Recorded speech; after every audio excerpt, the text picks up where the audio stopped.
tomorrow afternoon. I'm going out of town this weekend too. So Yeah, right. I guess this is just a good week to travel. Katara, how you doing? Nicole, how you doing? Welcome, welcome. Adam back in the building. Good to see Adam on.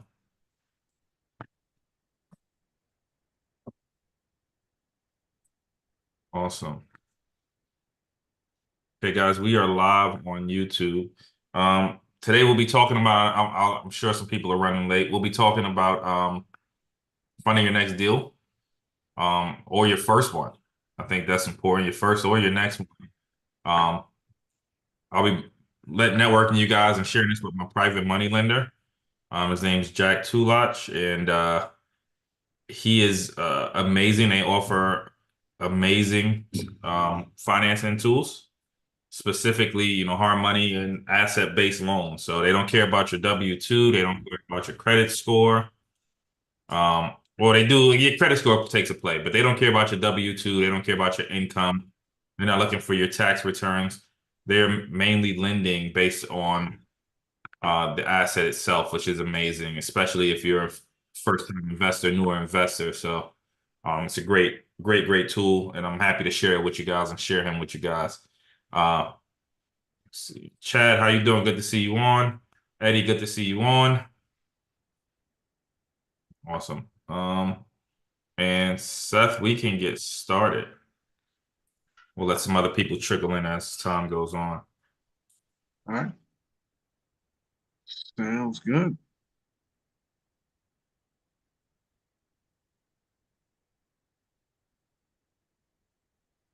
Introductions. I think all you guys know me. My name's Seth.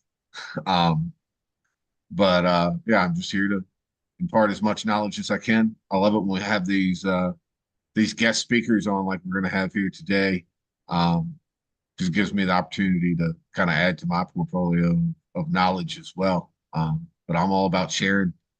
I know on a side note that Ray and I have been talking about upcoming events and upcoming topics and stuff like that. So if you guys have any ideas of anything that you'd love to hear, drop it in the chat along with your contact information so we can all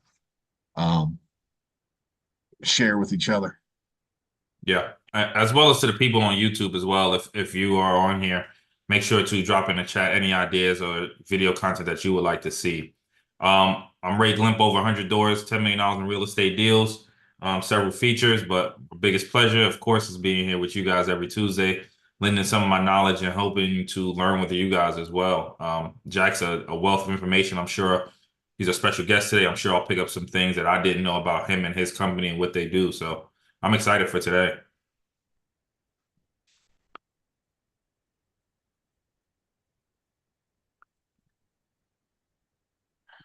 Got our disclaimer here. The views and opinions expressed in this podcast are those of the hosts and guests and do not necessarily reflect the official policy or position of any organization. Content provided is for informational purposes only and should not be taken as professional, legal, medical, or financial advice. Listeners are encouraged to conduct their own research and consult with appropriate professionals before making any decisions based on the information provided in this podcast. Any reliance you place on such information is strictly at your own risk. So, the lawyer is happy. Ray, you wanna do a little intro on this because we got a video. Yeah, hopefully the sound is shared. So yeah, I was just we did our we do our breaking news segment, and I was just flipped on my phone today, and I hadn't just my first break, and this story came up, and I think this will kind of hit you guys at a good time too. You want to share that, Seth? Sure. Just let me know if you can hear the sound. I should be sharing sound. Is we don't have enough inventory, especially the lower the price of the rental apartment, the less inventory we have. And those people have the least amount of money to spend on that rent. All right. That's a terrible state. Nobody's building new housing except for the middle class and the rich. And that's really true across the nation. Rents have come down and people get excited about rents coming down by 2 or 3%. But who are they coming down for? They're coming down for the luxury market, not for the people who are desperate to get their hands on an apartment. Okay. So it's really, I think, I have a feeling myself that I think that's the obligation of the federal government to put a lot of money in there, make sure the inventory is high. And even if they were to step up to the plate right now, it would probably take 4 or 5 years to even level things out. And that's not even speaking to a first-time buyer wanting to have the American dream of buying their first home. Forget about that. They lose 5 bids to get one. They can't get the financing. The financing is high. It's a really dire state. Again, if you have enough money to go in all cash, pay what you want, all that's cool, you know? You can overbid everybody. But for the great majority of us, it just doesn't work that way. And it's very upsetting. I think we probably have the choppiest market I have seen in my days as a real estate agent. Awesome. So guys, that's a sample from Earn Your Leisure with Barbara Cochran from Shark Tank. And I think she mentioned 2 points that we've been saying and we want to key in on. One, inventory is low. Inventory is at an all-time low, I believe. And the other thing she mentioned that we agree in is the government's going to step in. They're going to have to step in, which might mean more housing subsidies. I know President Biden gave his speech and he mentioned, new first-time home buyers giving up to $400 to a $10,000 over 2-year credit. So we are going to see some more government subsidies occurring. And I don't think we're not at the end of it. And so for new investors, I still agree this is one of the best times to get in. From zero, I think if you're just starting, this is one of the best times to get in. If you can find a deal that cash flows. Seth, anything you want to add to that? Yeah, I think the only point that I make from it is she said that even if the government were to step in, that we're still like 4 or 5 years from it being like leveling off. I think that is highly optimistic. The government moves slow to begin with, so it would take some time for that to happen. But the population versus the actual housing, where we are now compared to, let's say, 2010, is huge, and it's not something that's going to happen overnight for sure. So it's definitely opportunity out there. Yeah. On to the next segment, Gold Digger. So we'll be kind of brief today. I want to be really respectful of Jack's time. Jack just logged on. And to the people on YouTube, we'd love to hear from you guys as well. Send us a DM, drop it in the comments. We want to hear about any wins that you guys have had this week. If we could keep it pretty brief today. If you guys have had any small wins, anybody want to key in? Awesome. This is a small win. I'll share with you guys. I have a triplex that I just closed on. I actually bought from Seth a couple months ago, and we just got our first tenant today. So that's pretty exciting. I'm really excited for that. And I think we got the second unit rented at a triplex as well. So I'm pretty excited for that. Any other small wins before we move on? Awesome. Well, without further ado, Seth.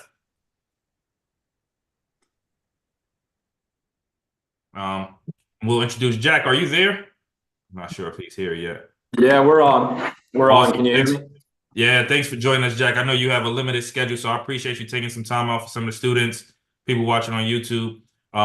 Jack is with Easy Street Capital, a great lending company. They focus on, hard money, asset-based loans. And I'll let you do the talking. I don't want to take too much of your thunder. Yeah, it's all good. Yeah, I appreciate it, Ray. Thanks for letting me hop on here.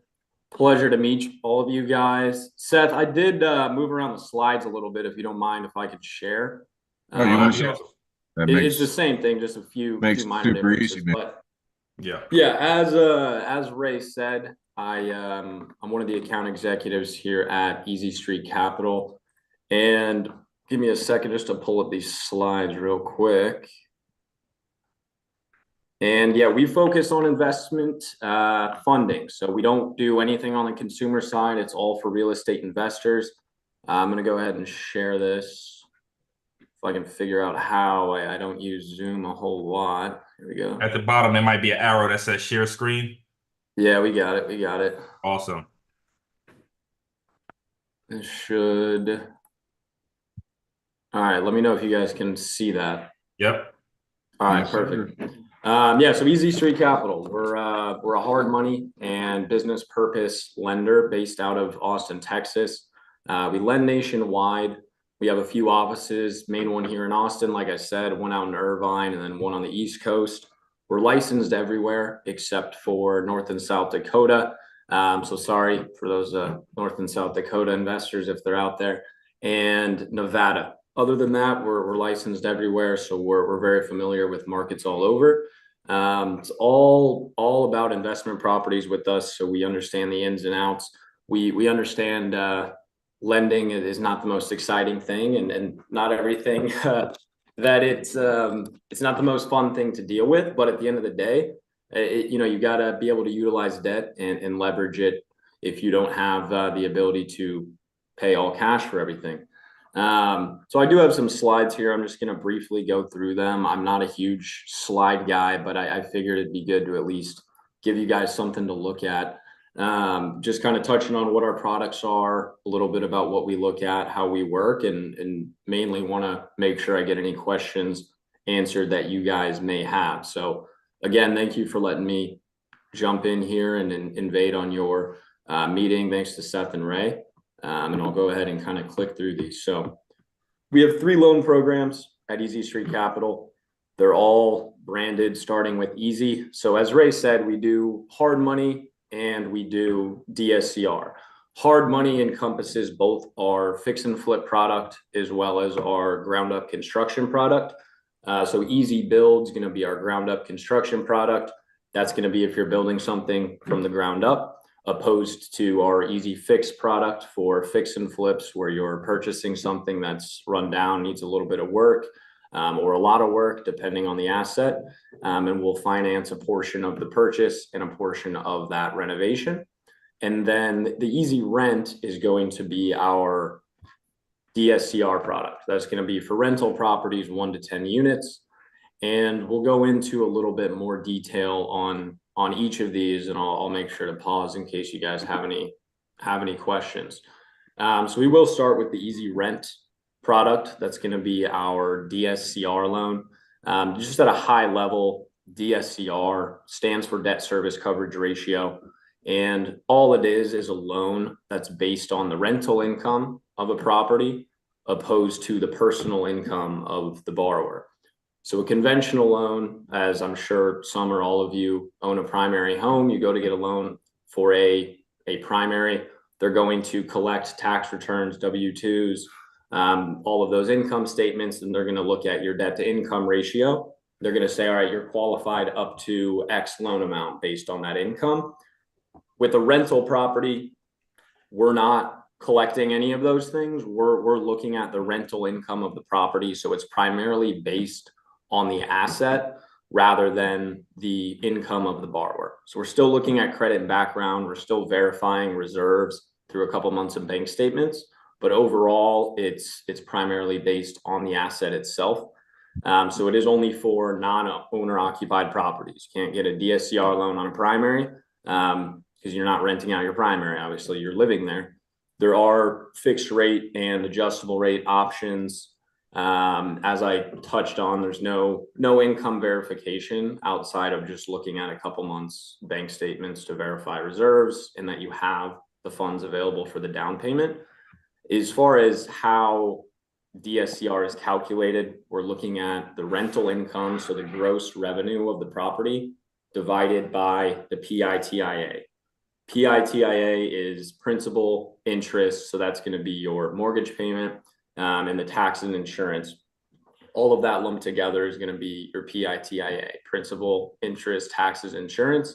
And the A is for HOA. If it's a condo or a PUD, there might be HOA dues. That is factored in as well. It's LLC friendly. So that's a big thing in the real estate investment space. A lot of you guys are going to be working with partners, going in on a property together. There's a lot more flexibility as far as vesting a loan in an LLC or in an entity, even a trust.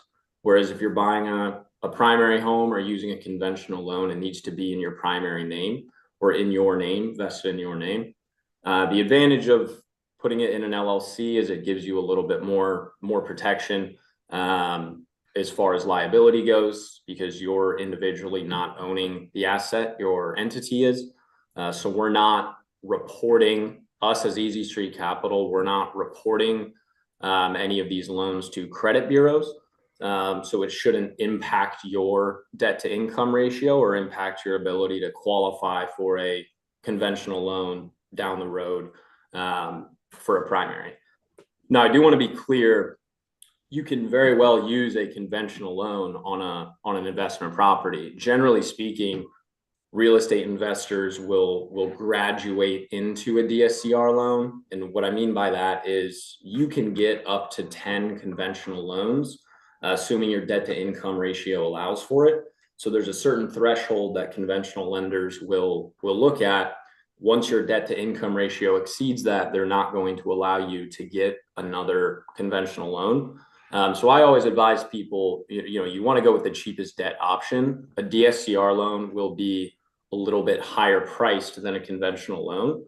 So depending on your circumstances, depending on how many properties you own, what your personal finance situation looks like, more often than not, it's going to make sense for your first few properties to utilize a conventional loan. I'm never going to suggest someone, go into a product that's not the best fit for them. So we don't offer conventional financing. We only work with investment properties with DSCR and then the hard money side. But there are other options out there besides a DSCR loan for rental properties. This is just one of the more popular products because of a lot of the reasons I've outlined here on the slide. And then there's no loan limit either. So, if you have 15, 20, 30 rental properties at some point down the road, you're obviously well above that 10 loan limit that Fannie Mae and Freddie Mac, which are the conventional lending guidelines set by the government, allow for.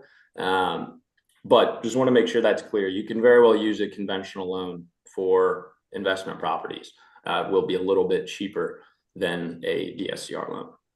Hey, any Jack, questions on to that too? I just want to key in too and give you guys credit for speed, right? As investors, one of the biggest things we need sometimes, especially in this market, we need speed. We need to be able to get in and out of a deal very quickly. And going traditional, I've seen it take 3 months, 4 months to get lending. And so, going with the DSCR is huge for speed and competitiveness. And that's what we've seen a lot in our market.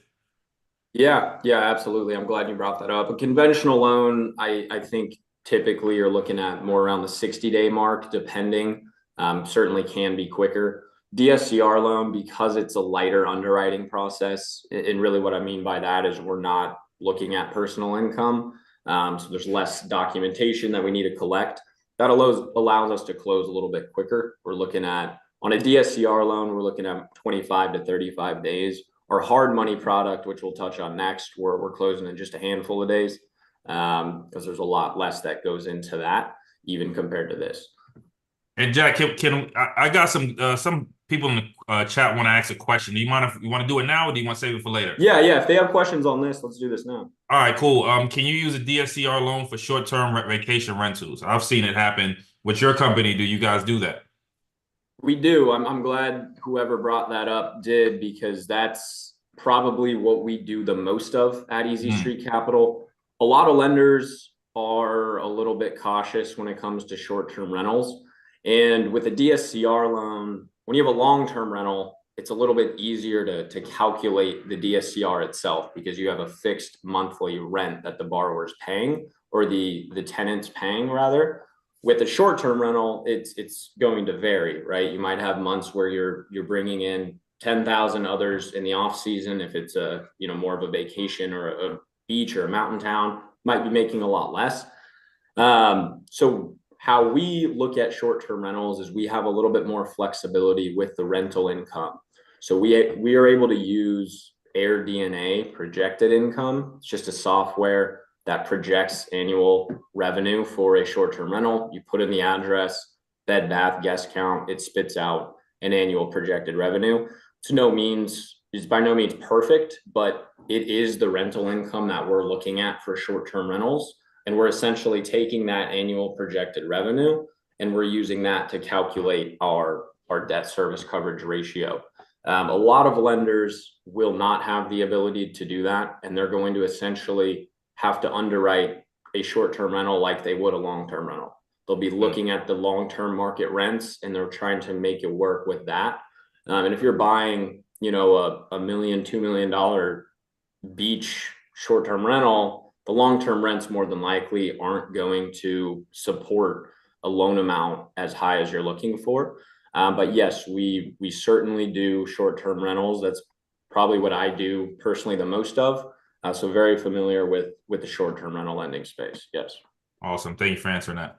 Yeah, I think that's something that's newer for some people, but a lot of lenders shy away from it completely and require minimum of 30-day leases and things like that as well.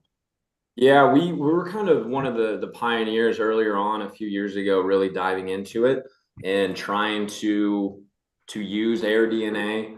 And we've seen a lot more lenders recently start to catch on to that. And we go to a lot of conferences focused on short-term rentals, and we tend to surprise a lot of people when we mention we can, because of what you're saying. A lot require a 30-day lease or even more, or just won't even consider it at all unless you have, a 12-month lease. So definitely have flexibility there. Looks like there's a few more questions. I don't know. Yeah, do you want me to kind of hop into it if you don't mind? Yeah. Brandon asks, sounds like you use DSCR loan for acquisition stage, but would it be smart to refinance into a DSCR loan, knowing that the interest rate would be on the high end? And I can answer this, and Jack, maybe you can comment too. But I've seen DSCR loans. We've refinanced into them many times. One, because again, the ease of getting into it is based solely on the asset is what we find, not my whole global portfolio. Sometimes they may want global. But it's usually for the asset. And I get better terms working with, a company like Easy Street, where traditional lending, they might only refi for 20, 25 years. Well, I know you guys, Jack, you have a 30-year program as well, which creates better cash for investors. Yeah, I think we do a lot of refis into DSCR loans. And a big reason for that is we also are financing a lot on the front end of people renovating homes. So it's a little bit easier, since we're already familiar with them, to do the refinance as well. But it's no different than a purchase in terms of determining if it's the right product for you or not. I mean, if you're renovating a home and you can go conventional and it works, and you have the income, your debt to income ratio allows, and you have a good option, you have a little bit more time, maybe that's the right route to go. But yes, we certainly can do refinances. We probably do an equal amount of refinances and purchases, because we're also doing a lot of the financing on the front end. So depending on your situation, yeah, it can make a lot of sense to do that. If you're coming out of a rehab on something that is obviously a rental property, either a long-term or short-term vacation rental. Yeah. Okay. I'll let you get back to it, Jack. That was, I think, very interesting for everybody. Sounds good. Yeah, we're going to kind of move into the hard money stuff. So if there are more questions on the DSCR, we can run through them now. We can always come back to them at the end too. Just depends what, I don't want people to forget their questions or anything. Yeah, and if you have a question, just leave it in the chat and we'll get to it. Yeah, so I got one more slide on the Easy Rent, which again is just our branded name of the DSCR product. High level terms here. Call for rates. The rates vary a lot. It's hard to say. I'd say on a 80 LTV, so 20% down purchase with good credit, solid cash flow, we're seeing things in the mid to high sevens right now with 1% origination fee. That's kind of the standard price for that. The 0 to 3% origination fee, that's purely just if you want to buy down the rate. So if you're okay with a slightly higher rate, you don't want to put as much cash down at close, we can remove the point. Or if you want to buy down the rate, we can, put on 3 points and get you a lower rate. So we're not just saying 3% origination fee for us to make more money. It's just a matter of how you want to structure it. So we do have flexibility with that. Term sheets are getting out in about 24 hours from the time we get an application. We can go below a 1.0 DSCR. So a lot of lenders will have tight requirements around the ratio that they require. Some may be higher than 1, sometimes a 1.25 or a 1.1. We can go down below a 1.0 DSCR. Now, obviously, if you're buying a rental property, you don't want it to be negatively cash flowing, but there are situations where it makes sense to do that. Maybe on paper, it's an under 1.0 DSCR because we're looking at market rent, but your lease you have in place maybe is significantly higher, or maybe it's more of an appreciation play. you're buying a property where the current tenant is paying significantly under market value and you're going to be bringing it up at some point in the near future. So we do have flexibility with that. 640 is the minimum credit score. We've already touched on the short-term rentals. We can do long-term or short-term rentals, obviously, like I said. 3.5 million is going to be our maximum loan amount. For a minimum, we're looking at 100,000. We can do up to 10 units, and as far as leverage, 80 LTV, so 20% down on a purchase, 75 on a cash out, and 80% on a rate and term refinance as well, where you're not pulling out any cash. Yeah. All right, we're gonna go into the easy fix. So this is for fix and flips, and we can touch on these terms a little bit, but I'll more so kind of touch on the process and how it works. So a fix and flip loan is a loan for a property you're planning to purchase and renovate, so you want to add value to it. It's going to be a shorter term loan, so these are generally going to be 6 to 18 months is what you see in the market. We offer 6 to 12 months for a fix and flip loan. They're going to be higher interest rates, shorter term loans, higher leverage that allow you to go in, force appreciation, and add value to a property, at which point you'll either sell it if you're flipping it, or you can refinance into a DSCR loan or into another product if you're planning on holding it as a rental.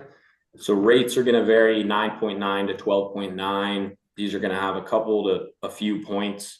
We'll go up to 90% loan to cost. And what that means is we'll finance 90% of the cost of the project, the cost being the purchase price or the purchase of the property, as well as the renovation. How much is the rehab going to cost you? We'll finance up to 90% of that. So with these loans, we're closing in as little as 48 hours, and that is legitimate. The large part of the reason why we can close so quick on this product compared to other lenders is we're not doing appraisals. So a lot of other lenders, you'll get the process started with them. You'll send them the scope of work, which is the rehab plan essentially. And they'll order an appraisal, and then the appraiser will say, here's what we think the property is worth now, and here's what we think it's going to be worth after you do this work. We do all of that internally. So my underwriting team, when I submit them a deal, is pulling comps based on, they're looking at the MLS, they're looking at the work you're going to do, and they're saying, here's what we think the property is going to be worth after, and that's what we're structuring our terms around.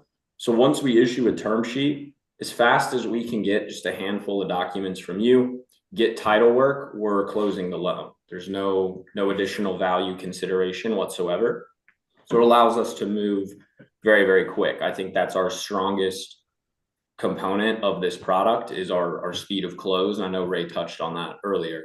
No prepayment penalty on this, like there are on DSCR loans, which we didn't touch on too much. So if there's questions on that, we can go back to it. But if you rehab a property in a month and you sell it, there's not going to be any penalty for paying off the loan early. Some lenders with a hard money loan might have a 2 or 3 month prepayment penalty. A lot won't, but I have seen them out there. A little more flexible on credit here. We're going down to a 600, no appraisal, and then $14.95 doc fee, $2,500 origination fee minimum. Generally, unless it's a really small loan, 2 points will exceed that. Those are kind of the program highlights for this fix and flip product. Are there questions on this that we can touch on now? Yeah, I just want to highlight a couple of things that you mentioned too, that you guys listening on YouTube, you guys should get like high value from. One, and no appraisal and without the scope of work. I just did a purchase, and the scope of work, I don't know if you guys have ever done a scope of work. And if you had to do it personally or you had to wait for a contractor, that's something that'll take 2-3 weeks out of your time automatically. So not having to do that and deal with that is a blessing. And then the price versus construction ratio. Well, I'll key into Nicole's question before I get into that. She asks, is there a seasoning period before one can refi into a DSCR loan with you guys? Coming out of a hard money loan, so it depends if you want to pull cash out or not. If you're just trying to refinance the debt and not pull out any of the equity, no, there's not going to be any seasoning. You can do that, a few days after you bought the property. Obviously, that wouldn't happen. If you're looking to pull cash out, you're doing a cash out refinance, we need to have 6 months of seasoning in order to offer our max leverage of 75%. Now, what we can do that a lot of other lenders cannot is at 3 months seasoning, we can actually offer up to 70% loan to value on a cash out refinance. So if you're quickly going in and renovating a property, trying to get out of the higher interest rate loan, get your money back to go then do the next project, we can do up to 70% loan to value with 3 months seasoning. So 3 for 70 and 6 months for 75. Okay. And for hopefully that answer your question, Nicole. And then for mine, my question was, price versus construction ratio. If I buy something that is $200,000, but I need a construction loan of $300,000, how does that work with, a program like Easy Street? So are you talking about if the construction budget exceeds the purchase price, how we look at that? Yeah. Yeah. So I think in general, if we have someone who's never done a rehab project, they're coming to us wanting to do their first deal, they're buying something for 100 and want to put in 200K. That's not a loan we're going to want to do. It's just too big of a project to take on. If we have someone who's experienced with renovation projects and their construction budget far exceeds the purchase price, that alone is not going to be a problem if we overall like the deal, like the profile of the borrower. But it is definitely a red flag, so to speak, just because there's a lot more that can go wrong and you're really banking on that rehab to increase the value significantly. Whereas if you're buying something for 200,000, putting in 50,000, that's a little bit more of a fairway deal. It's a little easier to get comfortable with it as a lender, but we can do that for experienced investors. Yeah, I agree. I just wanted to see how, and just inform the students of how it's working as well. So yeah. On that note, I'm curious, do you have like a minimum purchase, or is it just 100,000 purchase renovation? If that's the total, it doesn't matter as long as the other stuff pencils out, kind of deal? Yeah, good question. 75,000 is a minimum purchase price for our fix and flip product with 100,000 minimum loan amount. So you need to, do the math on that. It comes out to like 40,000 of rehab that we'd want to see if it was at our bottom level there of 75,000. Yeah. And then you're a little bit different than a lot of the other programs that I've seen where you're doing 90% loan to cost. I hear a lot of people do 90% on the purchase price, 100% of the rehab and things like that. So you're doing 90% of the total project. That's interesting and just a little bit different from other programs that I say. I don't think that's necessarily a negative or a positive, right? It just depends on how the math works for the specific deal. Yeah. I think a lot of lenders, I think like I touched on, our biggest strength, I think, is the speed of close. I think our rate, we're always going to be a 9.9 or a 10.9, generally speaking, on interest rate for this product. And some other lenders will get a little more aggressive on leverage. They'll say, we'll give you 90% of purchase and 100% of rehab. It's still going to be through draws. And I think that's something a lot of people overlook, is they think, oh, I'm getting 100% of the rehab funds, they're going to just give it to me at close. Doesn't really work like that. You still have to have the money to float the costs during the project. And then you do 30K of work, you'll submit a draw and they'll give it back to you, and you can carry on. So I think it is valuable to be able to offer, 100% of construction. We just don't do it that way. We're focused more on the cosmetic based rehabs for people who are really trying to crank them out and close a deal quickly. But yeah, we are a little more conservative on the leverage side. But you can't have it all as a lender, right? So you got to kind of have your strengths and weaknesses. 100%. Nicole asked a really good one too on, can you explain a little bit more on the loan to cost? I know that's something that loan to cost, loan to value, stuff like that gets thrown out a lot, and it's may not be clear for some folks. Yeah, I agree. I think I kind of glossed over that. So it is a little bit confusing. I think you see all these acronyms and your brain starts doing backflips. So loan to cost is like I said, it's going to be the amount we're lending compared to the total cost, which is going to encompass the purchase price and the renovation cost. The 70% of LTV, that's going to be 70% of the after repair value. Those are kind of that's the distinction, is loan to cost is used on the front end when we're looking at the purchase plus the rehab. That's the total cost, and our loan amount, whatever percentage of that cost it is our loan to cost.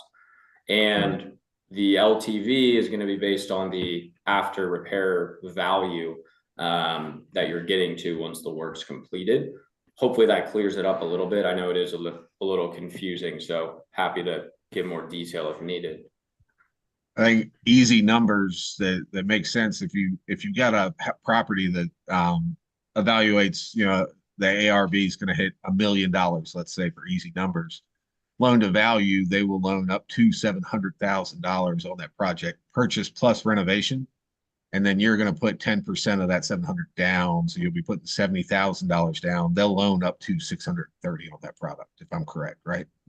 Yeah, that checks out to me. My mental math. It's a long day, so I don't know. Right. My brain's not firing on all just cylinders right now. Just tried to do easy numbers to fit into your program. So yeah. I mean, happy to run through an example, but I think you hit it on the head as far as the math goes. Yeah.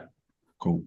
The only other one I have is, do you guys include with your purchase price and stuff like that? Do you do assignments of contract? Because we buy from wholesalers a lot, and sometimes we'll buy and we'll have, the original purchase agreement plus an assignment of contract. Do you guys include that in the purchase? Yeah, so we are okay. We obviously, in the fix and flip space, there's a lot of wholesale deals. So yes, we have some flexibility with that. We kind of analyze that on a case-by-case basis, and it gets looked at a little harder by underwriting. But generally speaking, we're okay with assignment contracts. We see it all the time.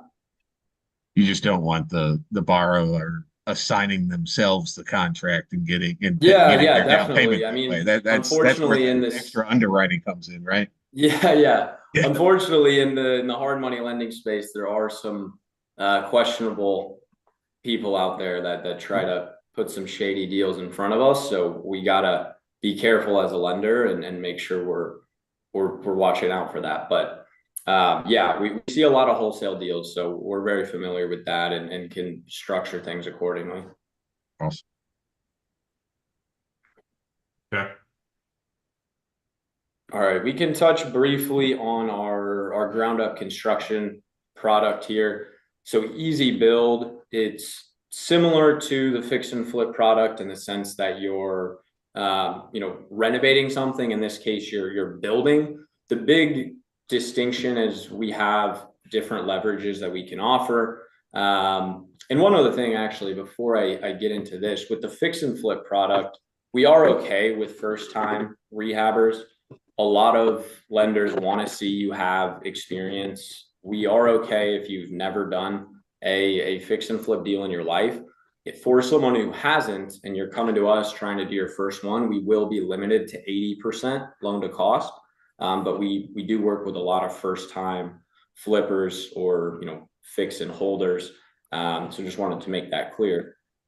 Now on the Easy Build, our ground up product, we are not okay with first time investors. We want to see that you have at least one ground up construction project completed in the last 2 years, 2 to 3 years. So with this, we're financing up to 85% of the cost of the build, as well as the purchase of the land. A lot of times when we see these deals, people already own the land. They maybe bought it in cash, and then we're structuring it as a refinance. And depending on how much they bought the land for and when they bought the land, we may be able to finance 100% of the cost of the build if that equity that they have in the deal from the land is enough to cover their skin in the game. So it's a little bit different if they already own the land, but if you're trying to get a loan to buy the land and to do the build, we'll finance up to 85% of the cost. So 85% of the land, 85% of the build cost. It's going to be a little higher rate than our fix and flip. So generally it's going to be 11.9 points are usually going to be 3 points for a ground up construction deal, unless it's a much larger loan, then we're more flexible with that. We're still closing in the same time frame, so we're not doing any appraisals on this. The process is the same. A little more conservative on credit. We want to see a 680. Fees are going to be pretty similar, just a little higher on points. With this, it's big thing is we need to see experience. We'll give you 85% of the land purchase and 85% of the cost of the project. As far as the build, we are offering longer term loans on this. So we'll do 12 to an 18-month term instead of a 6 to 12. Obviously, building something from the ground up takes a little longer. But yeah, we need to see experience. We'll give you a longer term. Points are going to be a little higher as well as the rate. I'm curious, because I'm sure somebody else is thinking about it too. Could you explain the Dutch interest, what that would be? Yes. I kind of skipped over that. Thanks for bringing that up. So Dutch interest is how most fix and flip loans are going to be structured. And what that means is you're paying interest on the entire loan amount from day one. So if you close a loan that has a total loan amount of $300,000 and a portion of that was for the rehab, you're going to be paying your interest payments monthly based on that entire loan balance. With non-Dutch interest, how it is with this product, with our ground up construction product, you're only paying interest once you draw down the funds. So if you haven't taken a draw yet, meaning you haven't completed any of the work, you're not making a monthly payment. Once you take that first draw, then you'll make your monthly payment based on that drawn down amount. So it really is just to reduce your monthly payment. We're a little more flexible with it on this product because it's generally a larger budget. Project takes a little bit more time. But yeah, Dutch interest, you're paying interest on the entire loan balance from day one. Non-Dutch interest, you're only paying interest on funds that you've drawn down. Yeah, that's awesome. My only other question about this is extensions. You know, sometimes ground up construction can take a little bit longer. What do you guys do about an extension? Are there like extra fees, I guess, a point somebody would pay? Yeah, so we are okay with extensions for the fix and flip product and the ground up construction product. We will do a 3-month extension for 1% in origination fee. So that's 1% of the loan amount is how that's calculated for a 3-month extension on the loan term. And that is automatically applied. So if you do a 9-month term loan for a fix and flip, say you get up to 8 months, you just finish and now you're listing it for sale, it takes a little bit longer than you anticipated, we will automatically apply that extension once you reach the maturity date. So you don't have to reach out and say I want to extend it. We will just automatically extend it, and that 1% fee will just be added to the payoff of the loan that you're eventually going to be paying off. So 1% in fee for a 3-month extension to the loan. And I know Brandon asked earlier, about doing a DSCR, but the way, and I like the way the Easy Street is set up. It's really set up for you to do everything with you guys pretty much. Like if I go, it's a burr or something like that, or a place that I want to renovate, boom, I'll get the loan with you guys and bundle it up with the knowledge of knowing, hey, look, you guys are going to get me to the finish line. You're already familiar with the deal I've done. We already have a working relationship. And then pretty much let's keep this relationship growing. Yeah, exactly. That's really what we set out to do is, our 2 founders were big fix and flippers themselves out in California and moved their way across the country. And we really designed the whole platform around pain points that they experienced trying to get financing on their side and things taking a little bit longer than they wanted and just issues they ran into. So everything we do is really done with that in mind. It's from the mindset of an investor, because we really are designed for and built by investors. We obviously are very familiar with the different investment strategies, and I think we really lean into that. So I'm glad you brought that up. It actually kind of segues into this next slide. I did want to briefly just touch on the BRRRR method, since it is essentially the exact products that we offer. The BRRRR method, I'm sure a lot of you guys are familiar, but you're purchasing something, you're rehabbing it, you're renting it out, and then you're refinancing it into a lot of times a DSCR loan, getting your money back out, and then you're repeating the process. So this is something we see a lot of, largely because we can take people through the whole entire process of financing the purchase and the renovation costs on the front end. Once you've done the work, you've forced appreciation into the property, you can then refinance out into the DSCR loan, get your money out, and go repeat the process on another property. So I think it's obviously a very popular investment strategy. The BRRRR method phrase, I think, wasn't coined that long ago, but the process has been around, or the strategy rather has been around for a while. So we see it a lot, and when done correctly, can be very lucrative. For sure. Yeah, absolutely. It's a huge benefit working with companies like the Easy Street that offer both the front end and the back end product together. And again, he's saying you don't even really have to worry about the seasoning period. If you're not doing a cash out, you're just kind of rolling it right into that long-term financing. If you're going from the fix and flip into the DSCR, things like that is a huge benefit that you're gonna, if you're bouncing around to different companies, having it all in one place makes it a lot easier and time efficient for us as investors. So, and I want you, go ahead, Seth. Sorry, I didn't mean to cut you off. No, you're good. We've done it a lot, and we'll actually pay an extra percentage point or an extra point of origination or something like that on our purchase when we're doing the renovation, if we know that we're going to be holding this property and we know that we can flip it right into their back end product.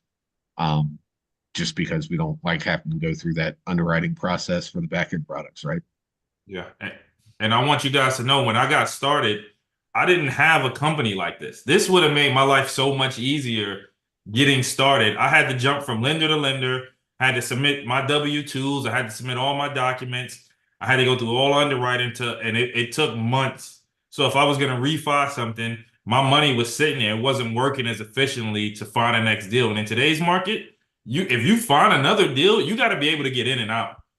Like, you have to be liquid. You have to be able to run through deals if you want to be successful in today's market. You guys know how hard it is to find a deal in today's market. So if you really want to be successful, you need programs, you need lenders like these to actually help get you to that finish line.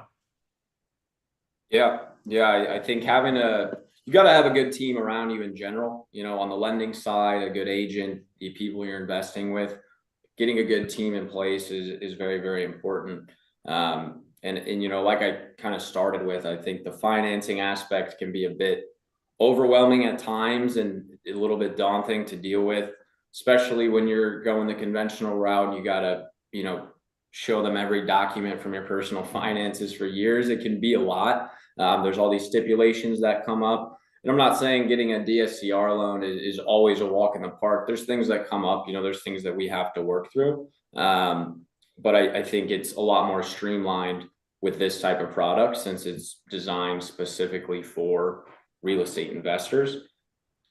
This is the last slide I got, so I'm just going to flip over to this, but I have a few more minutes here if you guys have questions. I do got to go here in like 5, but happy to answer any other questions you guys may have.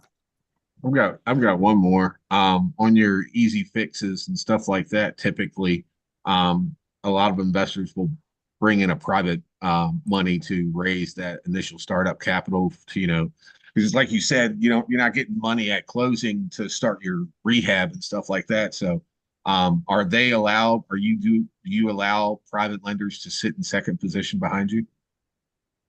Yes, but we don't want a investor who has zero capital to their name coming in and getting a second position lien to cover everything. Generally speaking, we allow for second position liens when the borrower can still show that they have liquidity to cover at least the majority of what we're wanting to see. So we more allow it when someone has the funds or close to the funds, but they maybe want to leverage a second possession lien to keep some of their liquidity available to use for other deals. So yeah, we can, but we don't want to see someone with zero money trying to come in with a second position lien. We want to see that you have the majority of the funds available to do the deal on your own if you needed to, but you're more leveraging it just to keep your capital free for other projects.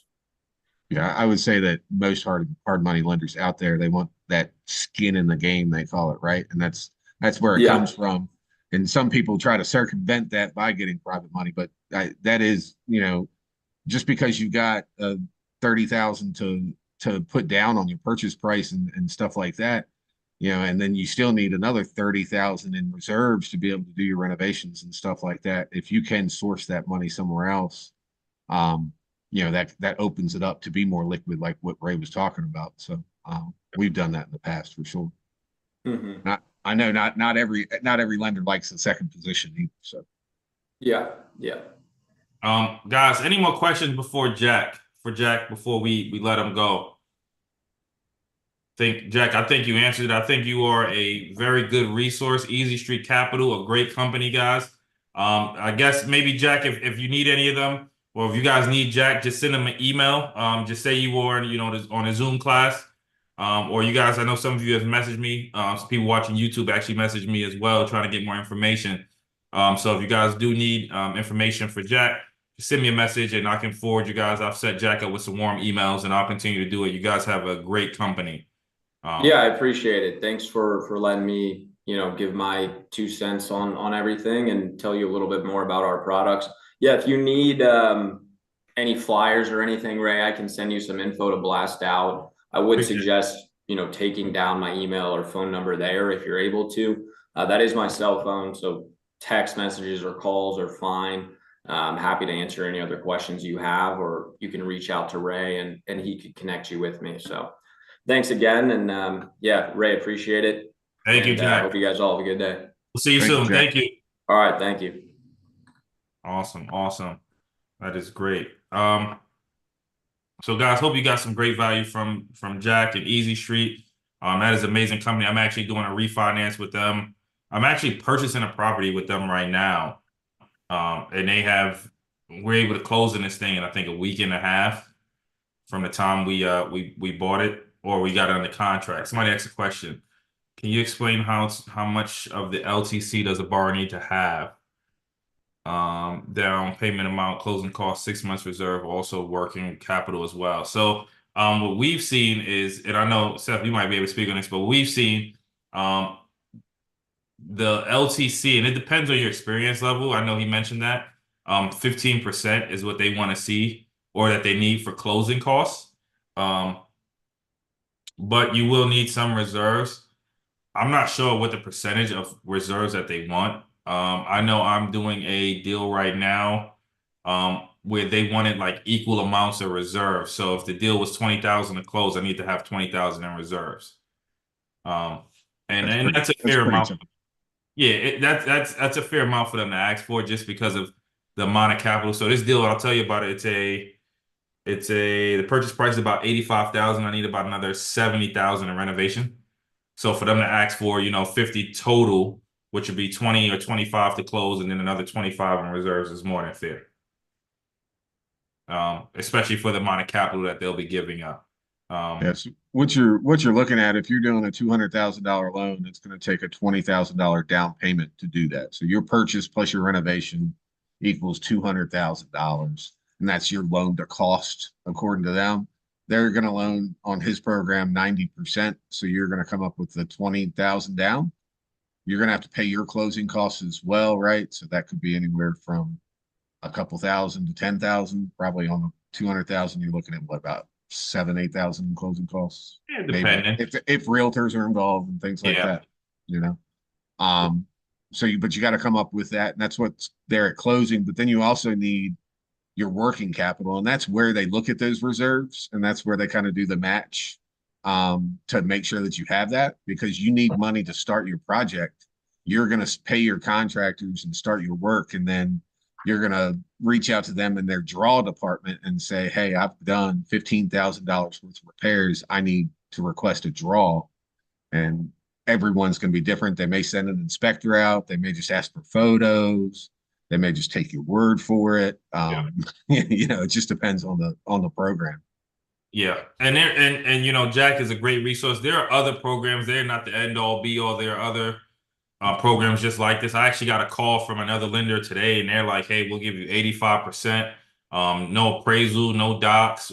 They're like, there are companies looking to lend money. It's actually easier to find the money than it is to find a deal, right? So the hardest part is to find a deal. If you guys can find the money or find a deal, the money will come.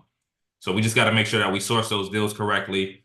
And again, fix and flip, huge. You know, I'm doing some fixing holds, but still fix and flip market. There are tons of dilapidated properties that if you can buy at the right price, you might be able to add some tremendous value in your neighborhood and get your ball rolling. You know, you might flip the first one just to help you build the capital, or flip the first 2 or 3, and then you might have enough capital to buy your first, you know, buy and hold. So I think this was a great resource. Any other questions, guys, before we? And if you want, you can unmute yourself if you have a question. I'm not gonna make everybody type in the chat. I know it's kind of. Yeah, Clarissa, I hope we answered you as well. I hope we answered you good. Make sure that we fully answered everybody if you got any more questions. Yeah, and then any other questions too? Next week we will be doing. Seth, what's the topic next week? Do you know? Off the top of your head? Structuring partnerships. Structuring partnerships. Yeah, actually, this video will be shared. Yes, it is. It's saved on YouTube. For the students, it's saved, and you guys have it a drop down just for your in your course as well. So all these videos are saved in your coursework, but it is saved on YouTube. You can find it there. Structuring partnerships, and then if there are any topics that you guys would like to see as well as we start working on the next few weeks, we've added. What do we have? I have a specialist coming on and talking about property management. I know that was a big one that you guys wanted to talk about, is finding and vetting a good property management.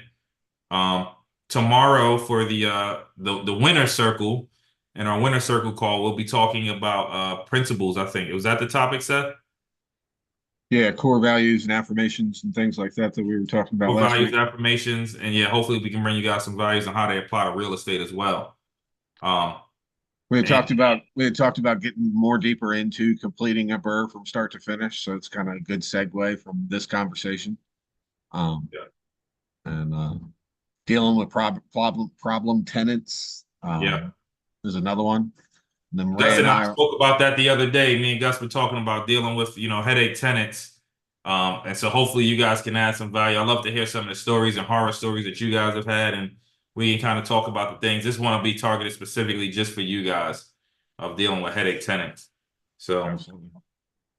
Okay. And Ray and I are working on some recordings too. Once we get all that out, we'll be introducing a little bit more about wholesaling and stuff like that to everybody as well. Giving you guys a preview of what we got coming. Yeah. Exciting stuff. Awesome. Always finish off with a quote. Sorry, I just threw a random question. Yeah. Ray, will you do calculate if I am just evaluating a single family house turnkey? Do I use the left-hand column? You don't use the right hand. You're not doing a BRRRR. Yeah, so just use the 2 sections on the left-hand side. Yeah, don't touch the BRRRR section. Got it. Thank you. Yeah, if it's turnkey, don't touch the BRRRR section. If you have any questions, you can just message me. Okay. Seth, our quote of the day. Quote of the day: good real estate is like good art. It's hard to find, but worth every penny when you do. Jared Kushner. Oh man. If you guys don't know who Jared Kushner is, you should look him up. He's kind of a slumlord. He has a bad reputation for real estate, but he's wealthy, very, very, very wealthy doing what he does. Isn't he like a Trump now? I think he's married to one of the Trumps or something. Is he? I think he's married to one of the daughters. Yeah. It doesn't have to do with sports. I don't really pay attention. All right, guys. I'll see most of you guys tomorrow. And if not, we'll see you guys next Tuesday.